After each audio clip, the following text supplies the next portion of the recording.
The Chennai Shopping Mall Shravana Sambaram KG Sale Nakshi Jewelry Mela Flat 50% off.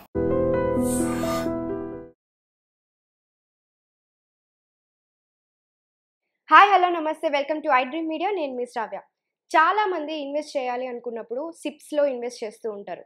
అలాంటప్పుడు invest చేయడం వరకు okay, కానీ correct టైంలో దాని నుంచి ఎగ్జిట్ అవుతున్నారా లేదా ఇలాంటి వాటి గురించి డిస్కస్ చేయడానికి మనతో పాటు ఉన్నారు MP certified mutual fund distributor PS Chandrasekhar గారు. నమస్తే సార్. నమస్తే అండి. ఎలా ఉన్నారు? బాగున్నాను. మీరు ఎలా ఉన్నారు? బాగున్నాను సార్. సో చాలామంది ఇన్వెస్ట్ చేయండి అనగానే సిప్లో ఇన్వెస్ట్ చేస్తారు, అంతవరకు ఓకే. కానీ కొన్ని సందర్భాల్లో వెంటనే అక్కడి నుంచి తీసేయడము, ఎగ్జిట్ అవ్వడము, లేకపోతే ఆపేయడము ఇలాంటివి జరుగుతుంటాయి. అందులో మెయిన్గా క్రాష్ మార్కెట్ వచ్చినప్పుడు దాని నుంచి ఎగ్జిట్ అవుతూ ఉంటారు. అది ఎంతవరకు కరెక్ట్ అంటారు? శ్రావ్య గారు, మంచి క్వశ్చన్ అండి. ప్రతి ఒక్కరూ ఏం చేస్తామంటే మనం ప్రతి ఒక్క ఇన్వెస్టర్కి చెప్తాం సిప్ స్టార్ట్ చేయండి మ్యూచువల్ ఫండ్స్లో, లేకపోతే లంసమ్ని ఇన్వెస్ట్ చేయండి. కానీ ప్రతి ఒక్కరూ చేసే పెద్ద మిస్టేక్, కాస్ట్లీ మిస్టేక్ ఏంటంటే మార్కెట్ క్రాష్ అయ్యేటప్పుడు సిప్లో ఆపేస్తుంటారు, లేదంటే డబ్బులు తీసేసుకుంటూ ఉంటారు. Costliest mistakes. ఎందుకంటే వాళ్ళ గోల్ ఇంకా 10 సంవత్సరాల తర్వాత, 15 సంవత్సరాల తర్వాత, 20 సంవత్సరాల తర్వాత ఉంటుంది. కానీ ఒక మార్కెట్ క్రాష్ వచ్చింది, ఒక 60%, 50%, 40% మార్కెట్ పడిపోయింది. అలాంటి టైంలో ప్రతి ఒక్క ఇన్వెస్టర్స్ ఏం చేస్తున్నారంటే సిప్లు ఆపేస్తారు. ఫస్ట్ సిప్లు ఆపేస్తారు. మార్కెట్ ఇంకా కరెక్ట్ అవుతుంది కదా, అప్పుడు కొనుక్కుందాం అని ఒక థాట్. లేదంటే ఇంకోటి ఏంటంటే ఒక భయం, ఫియర్ అనేది క్రియేట్ అయిపోతుంది. నా పెట్టిన డబ్బులు ఇంకా బాగా పడిపోతుందేమో అని చెప్పి ఆపేస్తారు, తీసేస్తుంటారు. ఇది చాలా కాస్ట్లీయెస్ట్ మిస్టేక్స్ ప్రతి ఒక్క ఇన్వెస్టర్ చేసేది. ఇప్పుడు ఈ సిప్లు ఆపేయడం వల్ల ఎలా నష్టపోతారు అనేది అర్థం చేసుకుందాం మేడం. ఎప్పుడైతే మనం ఎస్ఐపి ఎందుకు వేస్తామో, ఒక క్రమబద్ధంగా ప్రతి నెల ఒక డిసిప్లిన్ ప్రాసెస్లో ఇన్వెస్ట్ చేస్తూ పోతే మనకి కాస్ట్ యావరేజింగ్ అవుతూ ఉంటుందని చెప్పి మనం వేస్తాం, right? Rupee cost averaging. So ఎప్పుడైతే మనం ఈ సిప్పులు ఆపేస్తామో కాస్ట్ యావరేజింగ్ అనేది అయిపోతుంది. అంటే కాస్ట్ యావరేజింగ్ అంటే ఏం లేదు మేడం.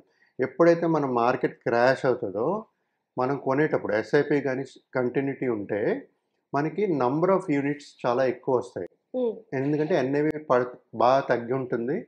ఎన్ఏవి బేస్ మీద మన నంబర్ ఆఫ్ యూనిట్స్ అనేది అలాట్ చేస్తుంటారు. సో నంబర్ ఆఫ్ యూనిట్స్ అనేది ఎక్కువ వస్తుంటుంది. సో ఎస్ఐపి ఎప్పుడు కంటిన్యూటీ ఉండాలి. ఒకవేళ ఇప్పుడు వాళ్ళు ఆపేశారు, సో ఎప్పుడైతే మార్కెట్ ఈ కరెక్షన్ అనేది ఒక షార్ట్ ఫేజ్, ఒక 3 months, 6 months, 1 year ఉండొచ్చు. దాని తర్వాత మళ్ళీ రికవరీ ఫేజ్ వస్తుంది. ఎప్పుడైతే ఈ మార్కెట్ క్రాష్ ఉంటుందో వాళ్ళకి ఒక గోల్ ఒక 10-15 years తర్వాత ఉంటుందో వాళ్ళకి ఇది ఆపర్చునిటీ. సో ఇలాంటి టైంని చూసుకుంటూ ఎస్ఐపి అనేది కంటిన్యూ చేస్తూ ఉండాలి.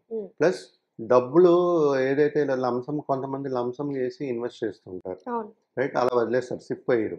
సో అలాంటి వాళ్ళు కూడా వీలైతే కొంత అమౌంట్ ఎస్ఐపి అనేది వేసుకోగలిస్తే మనం ఆ cost averaging, rupee cost averaging అని అవుతూ ఉంటుంది.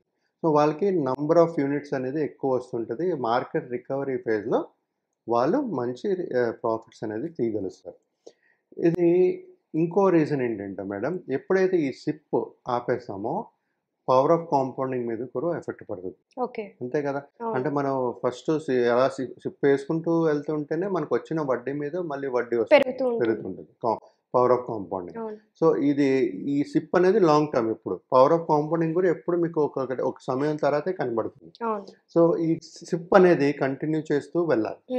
చేస్తున్నప్పుడు పవర్ ఆఫ్ కాంపౌండింగ్ కూడా మంచిగా ఎఫెక్ట్ చేస్తూ మళ్ళీ వెల్త్ క్రియేట్ అవుతుంది. అదే మీరు సిప్ ఆపేశారనుకోండి, పవర్ ఆఫ్ కాంపౌండింగ్ అనేది మళ్ళీ ఎఫెక్ట్ అవుతుంది. ఇది రెండో రీజన్ మేడం. మూడోది మేడం, ప్రతి ఒక్క ఇన్వెస్టర్ ఏం చేస్తారంటే మార్కెట్ని టైం చేయడానికి ఆలోచిస్తారు. అంటే ఎస్ఐపిలు ఆపేసి మార్కెట్ మొత్తం పడిన తర్వాత మనం కొందాం. సో ఇప్పుడు కొంతమంది ఏం చేస్తారంటే మేడం, మార్కెట్ టైమింగ్ చేస్తూ ఉంటారు. అంటే వాళ్ళ దగ్గర సిప్ కట్టగలుస్తారు, ఆ భయం ఉండదు. కాకపోతే వాళ్ళు ఆలోచించిన థాట్ ఏం ఆలోచిస్తారంటే మార్కెట్ మొత్తం పడిన తర్వాత మనం కొనవచ్చు కదా, అప్పుడు ఒకేసారి కొట్టే ఎక్కువ యూనిట్స్ వస్తాయి కదా అని ప్లాన్ చేసి సిప్లు ఆపేస్తుంటారు. మేడం ప్రతి ఒక్కరికి నేను చెప్పేది ఏంటంటే, మనం మార్కెట్‌ని టైమ్ చేయలేం. హ్మ్. మనకి ఛాన్స్ ఇవ్వదు. మనకి ఎప్పుడైతే మనం కొందాం అనుకుంటామో ఇమ్మీడియేట్‌గా పెరిగిపోతది. ఆ పెరిగిపోయిన తర్వాత మనం ఇంకా కొనలేం. అవును. ఆ ఆపర్చునిటీ మనం లాస్ అయిపోతాం. హ్మ్. రైట్? ప్రతి ఒక్క ఇన్వెస్టరు ఇది గుర్తుంచుకోవాలి. మార్కెట్‌ని టైమ్ చేయకండి. మార్కెట్‌లో ఎక్కువ సమయం ఉంటేనే మ్యూచువల్ ఫండ్స్‌లో మంచి రిటర్న్స్ అనేది జనరేట్ చేస్తాయి. ఓకే. ఎలాంటి కండిషన్స్‌లో అయినా సరే. మార్కెట్ క్రాష్‌లో అయినా సరే మీరు మార్కెట్‌లోనే ఉండాలి. ఎస్ఐపి గాని ఇంక్రీజ్ చేసుకోగలిస్తే మంచి ఆపర్చునిటీ. అసలు మనం ఇప్పటి నుంచి ఇప్పుడు దాకా కూడా మనం క్రాష్ మార్కెట్ గురించి మాట్లాడుతున్నాం. చూసే వాళ్ళకి అసలు క్రాష్ మార్కెట్ అంటే ఏంటి ఒకసారి అది. చెప్తారా సార్? శ్రావ్య గారు ఇప్పుడు చాలామంది మార్కెట్ క్రాష్ అనేది చూసుంటారు. హ్మ్. ఎందుకంటే లేటెస్ట్ ఇన్వెస్టర్స్. అవును. కానీ పాతకాలం అంటే ఒక 20 ఇయర్స్ నుంచి చేసినోళ్ళు 20, 25 ఇయర్స్, 30 ఇయర్స్ నుంచి చేసినోళ్ళు వాళ్ళకి అర్థమవుతది. మార్కెట్ ఎలాగా ఉంటుంది, ఎలాగా ఇదవుతుంది.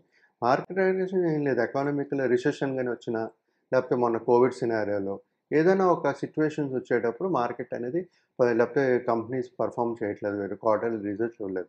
అలాంటివన్నీ చిన్న చిన్న కరెక్షన్స్ వస్తాయి. హ్మ్. ఈ కోవిడ్ లాంటిది తర్వాత రిసెషను హ్మ్. మన ఇండియా దగ్గర డబ్బులు లేకుండా ఏం చేయలేక సో, అలాంటి ఒక పెద్ద రిసెషన్ ఎఫెక్ట్ ఎకనామికల్ అనుకోవచ్చు. ఏదైనా రీజన్స్ ఉండి ఒక ఎకానమీ కొలాప్స్ అయ్యేటప్పుడు ఈ రిసెషన్స్ అనేది వస్తుంటాయి. సో, అలాంటి టైంలో ఈ పానిక్ అనేది అవుతుంటది ప్రతి ఓకే. ఒక్కరు. సో, నేను మూడోది ఇందాక చెప్పింది ఏంటంటే madam time of the market. Time the market చేయకండి ఎప్పుడు. అది కాకుండా మేడం నేను ఇందాక చెప్పినట్టుగా ఎమోషనల్ ఫ్యాక్టర్స్ హ్మ్. అంటే మనిషికి వాళ్ళకి తెలుసు 20, 30 ఇయర్స్ తర్వాత నాకు గోల్ ఉంది. గోల్ అనుకుంటే రిటైర్మెంట్ అనుకోండి. లేకపోతే ఒక మ్యారేజ్ అనుకోండి. What ever it is the goal.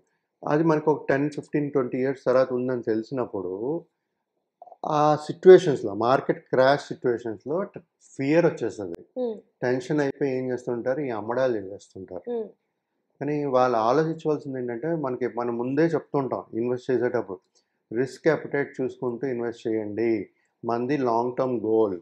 Long term goal ఈ ప్రతి ఇయర్ ఇప్పుడు మనం 12-15% రిటర్న్స్ మనం మాట్లాడుకున్నాం అనుకోండి.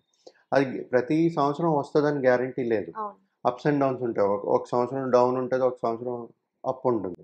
సో, ఆన్ ఎన్ యావరేజ్ మనకు 15 ఇయర్స్, 20 ఇయర్స్ సమయం ఉండేటప్పుడు ఇలాంటి ఎమోషనల్ డెసిషన్ మేకింగ్ కూడా తీసుకోకూడదు. చాలామంది సిప్స్ అనేది పెట్టేసిన తర్వాత కొన్ని సార్లు వాళ్ళ దగ్గర డబ్బులుండి, లేకపోతే లేకపోయి వాళ్ళ దగ్గర అక్కడి నుంచి బయటకొచ్చేస్తూ ఉంటారు. కొన్నిసార్లు ఎగ్జిట్ అవుతూ ఉంటారు. కొన్నిసార్లు క్లోజ్ చేస్తూ ఉంటారు.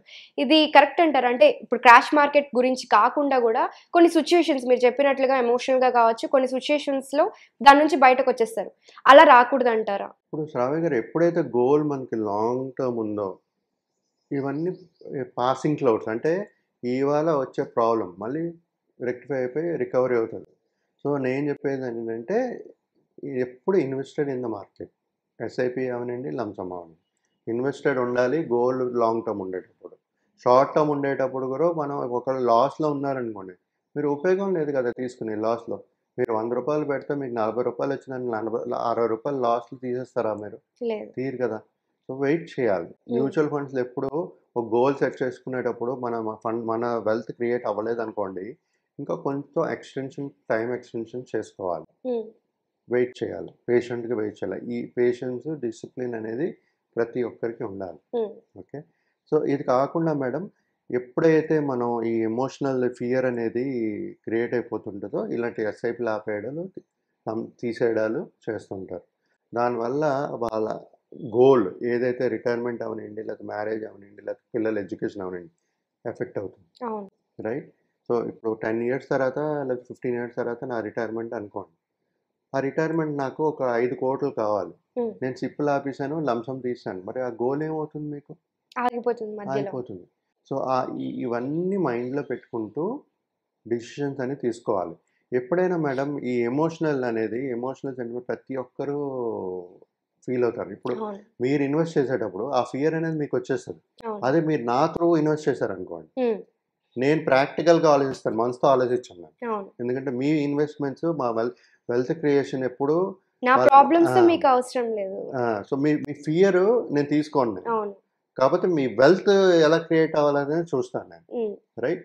సో నేను ఆ రాంగ్ డిసిషన్స్ అనేది తీసుకోను. మీరు నన్ను అడిగినా సరే నేను చెప్తాను ఏం చేయాలని, రైట్? సో ఈ విధంగా ప్రతి ఒక్కరూ ఈ మార్కెట్ క్రాష్లో ఎస్ఐపిలు ఆపకండి, అమౌంట్లు తీకండి, వీలైతే యాడ్ చేయడానికి ట్రై చేయండి. లేదు మీ దగ్గర ఇంకా లంసమ్గా ఏది అడిషనల్గా యాడ్ చేయలేను, నేను సిప్తోనే కంటిన్యూ చేస్తానంటే కంటిన్యూ చేయండి. ఆ సిప్కి డబ్బులు కూడా కట్టలేకపోతే మాత్రం డిసిప్లిన్గా పేషెంట్గా వెయిట్ చేయండి. ఇలా చేస్తేనే వాళ్ళు కనీసం ఒక 5 కోట్ల గోల్ ఉన్నప్పుడు ఒక సిప్ ఆపేసినా సరే వాళ్ళు కట్టుకోలేకపోతే, సిప్ ఆపకూడదు, వాళ్ళు కట్టగలిస్తే జస్ట్ ఇన్ కేస్ కంటిన్యూ అవ్వాలి. సిప్ ఎప్పుడైతే కట్టలేకపోతారో ఆపేసేయండి, కానీ తీకండి డబ్బులు. అలా పేషెంట్కి డిసిప్లిన్ వెయిట్ చేయండి, మీ వెల్త్ కింద అనేది క్రియేట్ అవుతుంది. అంటే ఎలాంటి సిచ్యువేషన్స్ వచ్చినా కూడా మనము సిప్ నుంచి బయటకు రావద్దు అని అంటారు? రాకూడదండి. ఓకే. సిచ్యువేషన్స్ మార్కెట్ క్రాష్లో చాలా ఫియర్ అనేది వచ్చేస్తుంది. సో మిస్టేక్స్ అనేది ప్రతి ఒక్కరు చేసే ఛాన్సెస్ చాలా ఎక్కువ ఉంటాయి. మా త్రూ వెళ్తే, డిస్ట్రిబ్యూటర్ త్రూ, నాలాంటి వాళ్ళు ఎక్స్పర్ట్ త్రూ వెళ్తే, సో మేము ఏం చేయగలుగుతామంటే ఆ ఫియర్ అని ఓవర్కమ్ చేస్తూ ఏం చేయాలో ఏం చేయకూడదు అనేది చెప్పగలుగుతాం. కొన్నిసార్లు అవసరం అవుతుంది కదా సార్, మనకి ఆ టైంలో అమౌంట్ కావాల్సి వస్తుంది. సిప్ తీస్తే కానీ మనకి ఇక్కడ బయట చేయలేము అని అనుకున్న సిచ్యువేషన్లో సిప్ తీస్తూ ఉంటారు. అలాంటి సిచ్యువేషన్స్లో మనకు తప్పదు. అలాంటి సిచ్యువేషన్స్ వచ్చినప్పుడు అంతా తీసేయకూడదు, అప్పుడు కూడా కావాల్సినంత తీసుకోవాలి, మీదది గ్రో అవ్వాలి. ఓకే. ఆ కవరేజ్ ఆ సిప్ ని అయితే ఎగ్జిట్ చేయకుండా అట్లనే ఉండాలి. కట్టలేకపోతే కట్టలేరు, అంతే, అలా ఉండాలి.